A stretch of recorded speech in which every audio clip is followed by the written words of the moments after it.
Olá, tudo bem? Muito prazer. Meu nome é Luísa Marcela Martins. Eu sou ginecologista de formação. E é um prazer estar aqui nesse projeto tão legal do Ela Líder.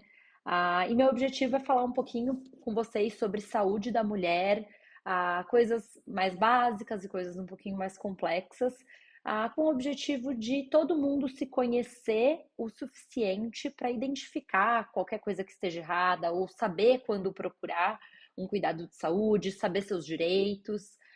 Eu acho que vai ser um módulo bem interessante. Então, só para eu me apresentar melhor para vocês, como eu já falei, eu me chamo Luísa, eu sou formada em medicina, depois eu fiz ginecologia e obstetrícia, e por último, eu fiz uma especialização de 2 anos em ginecologia oncológica. Então, hoje, a minha subespecialidade é o tratamento do câncer ginecológico, mas aqui no consultório a gente acaba fazendo ginecologia geral, a gente acaba fazendo bastante ginecologia benigna, e que são os temas mais importantes e mais prevalentes. Então, para começar, né? Então, a gente está falando aí de um módulo sobre saúde da mulher. Então, a gente vai começar de uma maneira básica mesmo, que é o quê? Entendendo os órgãos ginecológicos, entendendo o sistema reprodutor, qual que é o nome de cada coisa, que isso eventualmente pode causar um pouquinho de confusão. Então, basicamente, os órgãos ginecológicos, eles são parte do sistema reprodutor feminino, né? A gente divide o sistema reprodutor feminino com os órgãos internos, ou seja, os órgãos que a gente só consegue ver através de ultrassom ou através de uma cirurgia, e os órgãos sexuais externos, que aí envolve principalmente a vulva e tudo que é visível. Então, começando com os órgãos reprodutores internos, a gente tem uma série de órgãos, mas o principal representante e o que é o mais conhecido de todos é o útero. O útero, ele é um órgão muscular e que a principal função dele vai ser permitir o desenvolvimento de uma gestação. Então, no geral, ele é um órgão pequeno, pequeno mais ou menos do tamanho de um punho fechado, e que na gestação ele vai a se expandir para conseguir abrigar uma criança junto com placenta, junto com bolsa de água dentro no seu interior. Ainda no útero, a gente tem a porção final dele, então a porção que fica em contato com a vagina, que é o colo do útero. O colo do útero vai ser a porção que a gente vai examinar. Então, numa consulta ginecológica, quando você fica em posição ginecológica e o médico passa o espéculo, é justamente essa região, além da vagina, que vai ser vista a olho nu. E ele é importante por quê? Porque ele vai ser a entrada do útero. Então, por onde vai entrar o espermatozoide, por onde vai sair a menstruação, e durante um parto, né, vai ser o órgão que vai dilatar. Então, a gente tem a dilatação do colo uterino para passar o bebê. Continuando, né, nos órgãos genitais internos, a gente vai ter a vagina. A vagina nada mais é do que um tubo que vai conectar a saída do útero à entrada do meio externo, que é a vulva, tá? Então ela é muito importante por quê? Porque é o órgão utilizado na relação sexual, é o canal de parto, né, por onde o bebê vai passar para nascer. Mas ela não é um órgão externo. Muita gente usa essa palavra para se dirigir, né, ao que a gente vê, mas na verdade a vagina é essa parte interna. Aí, indo para a região mais intraabdominal, a gente vai ter as tubas uterinas, que vão ser canais, né? São como se fossem canudinhos que vão ligar o ovário ao interior da cavidade uterina. A principal função da tuba uterina é justamente conduzir os óvulos dos ovários ao interior do útero, e vai ser nela que vai acontecer a fertilização. E por último, mas não menos importante, a gente tem os ovários, que são dois, um de cada lado, e eles vão ser responsáveis pela produção dos óvulos e dos hormônios femininos. Agora, falando dos órgãos reprodutores externos, agora sim, a gente tem a vulva. A vulva vai ser o nome que a gente dá para todo esse conjunto de elementos, né? E que vai ser a região que a gente vai ver, que tem pelo, que a gente vai ter, né, um maior contato aí no dia a dia. Então, começando bem aqui no centro, a gente vai ter a entrada da vagina. Então, é por aí que vai sair menstruação, que a gente vai ter a relação sexual, que vai ter a saída do neném, eventualmente num parto. E para proteger, encobrir ela, a gente tem dois tipos de lábios: os lábios menores e os lábios maiores, ou os grandes lábios, que justamente são dobras de pele, né? Então a gente tem pele, pelo, glândula sebácea nessa região, e que a principal função vai ser a proteger essa abertura vaginal, tanto de infecção ou de qualquer outra questão. Aí, um pouco mais acima da abertura da vagina, a gente tem a abertura da uretra, que é um tubo que vai conduzir o xixi da bexiga para o meio externo. Então, são elementos separados. A vagina e a uretra, elas só estão muito próximas. E essa proximidade é importante porque, sim, pode, alguns fatores, algumas causas pode eventualmente predispor, então facilitar uma infecção urinária, justamente porque são órgãos muito pertinhos. E aí, em cima de tudo, que geralmente fica encoberto por um capuz, a gente tem o clitóris. Clitóris, clítoris, enfim. O clítoris vai ser um órgão sexual e que a única função é proporcionar o prazer feminino durante a estimulação sexual. Então, uma coisa muito importante que eu costumo falar é que a vulva, né, essa região genital externa, ela tem múltiplos formatos, múltiplas cores, múltiplas características e que cada pessoa, cada mulher vai ter a sua. Como a gente tem cabelos diferentes, cor de olho diferente, a gente vai ter vulvas diferentes. Isso é muito importante, por quê? Porque muitas vezes a gente tem queixas de, ai, a minha vulva é feia. Mas feia em relação ao quê? Qual que é a sua referência? Ah, não existe vulva ideal, a vulva ideal é a sua. Então, isso é uma coisa muito importante que a gente tem que incentivar as meninas e, né, filhas, irmãs, amigas a se olharem, a se verem e aceitarem aquilo que elas estão vendo. Claro, existem sim cirurgias estéticas, existem sim opções para quando eventualmente você tem um lábio muito maior do que o outro, ou quando você está muito insatisfeita, mas no geral essa diferença, essa variedade existe, é natural e é muito aceitável.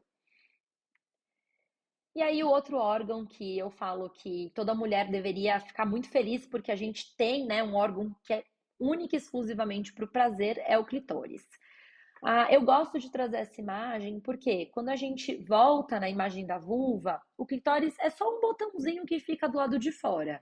Mas na verdade, quando a gente vai ver ele a fundo, ele é um órgão completo e que a sua maior porção vai estar dentro, por baixo da pele, coisa que a gente não vai conseguir ver, tá?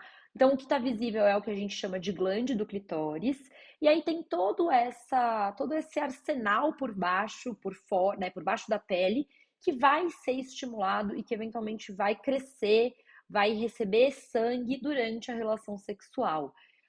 Então, tudo isso está responsável 100% pelo prazer feminino. E quando a gente faz uma analogia, o clitóris tem a mesma origem embriológica, ou seja, lá atrás, quando o embrião está se formando, ele se forma igual, o homem e a mulher. E aí isso vai se diferenciando. Então, quando a gente compara o clitóris e o pênis, é exatamente igual. A gente tem a glande, a gente tem o corpo mesmo do clitóris e a gente tem as raízes. Então, isso é uma coisa muito importante que eu gosto de falar, que sim, a mulher tem que ter tanto prazer quanto o homem e que isso é extremamente importante. E aí, outro assunto polêmico é o ímen, tá? O que é o ímen? Por que a gente fala tanto no ímen? Porque desde sempre se associa o ímen com a virgindade. Na verdade, o ímen vai ser uma película que vai estar presente na entrada da vagina. É uma película que normalmente ela vai ser dessa forma, ela tem uma abertura anelar por onde vai ser eliminadas as secreções menstruais, né? Secreção vaginal. E que toda pessoa tem. Em relação ao ímen, a gente tem diversos tipos de ímen, né? Então, eventualmente pode ter até o ímen imperfurado, e aí isso vai gerar uma série de repercussões quando essa menina começar a menstruar, porque a menstruação não vai conseguir sair. Mas, no geral, ela é só uma membrana, ela não significa virgindade, ela não significa nada além de uma membrana. Então, isso é uma coisa que eu fiz questão até de deixar escrito. o ímen íntegro não é um sinal de virgindade. Por quê? Porque a gente tem várias meninas que são virgens, que nunca tiveram relação sexual e que eventualmente por praticar uma atividade física, bicicleta, montar cavalo, pode ter tido esse ímen rompido, e não significa nada, né? A gente tem que parar de associar a virgindade com o ímen. A virgindade é um status, é nunca ter tido uma relação sexual.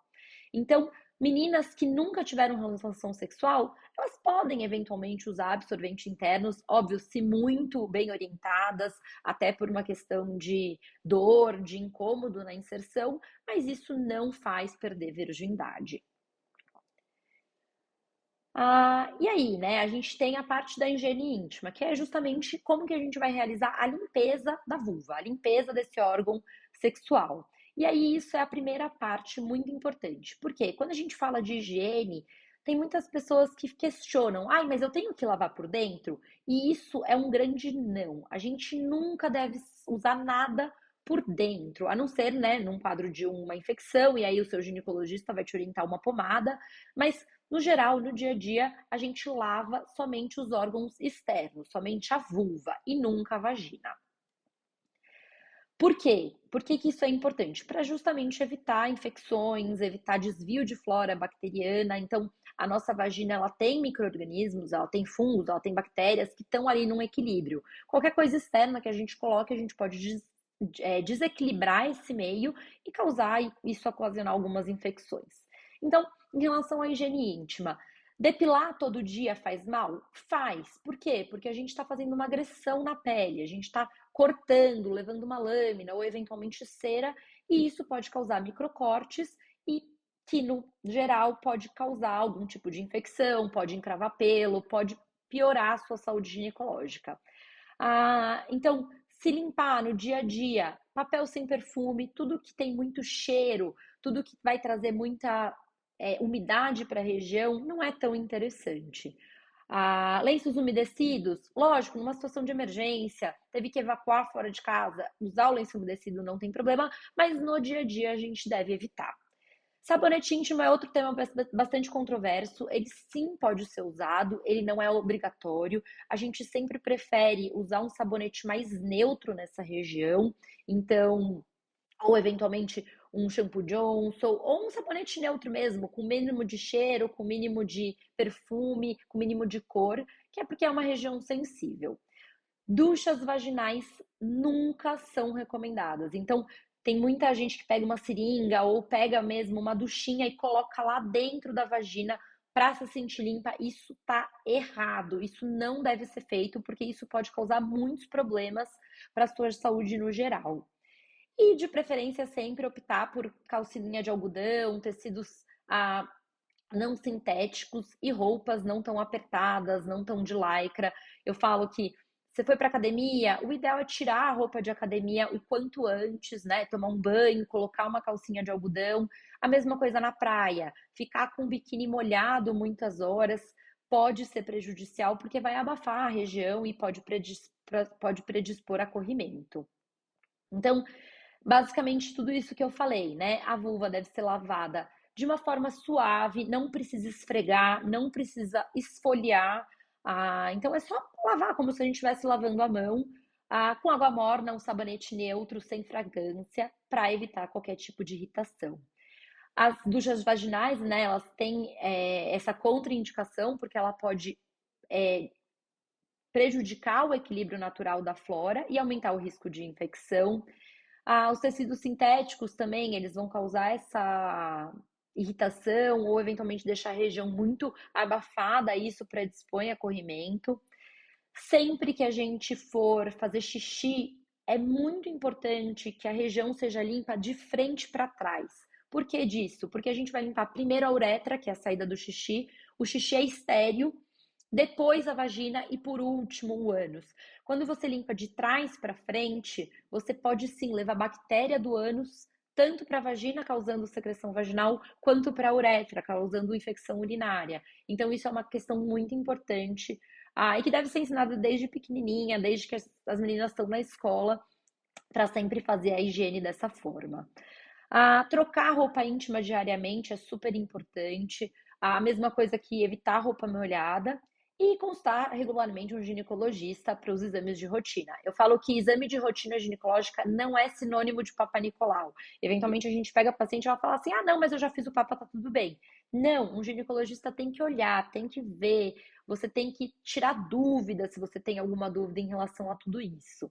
Ah, então, quando buscar um ginecologista? Ah, tá com uma secreção estranha, deve ser visto um ginecologista, está com dúvida, você acha que sua região genital é assimétrica, enfim, qualquer coisa que te traga algum incômodo deve sim ser consultado. Então, para essa primeira parte não ficar muito extensa, eu vou dividir aqui, né? A gente vai quebrar essa aula em dois. Então, a gente falou sobre os órgãos sexuais, externos e internos, e um pouquinho sobre higiene íntima. E o próximo vai ser o término dessa mesma aula, que vai ser sobre higiene no período menstrual. Obrigada e até daqui a pouquinho.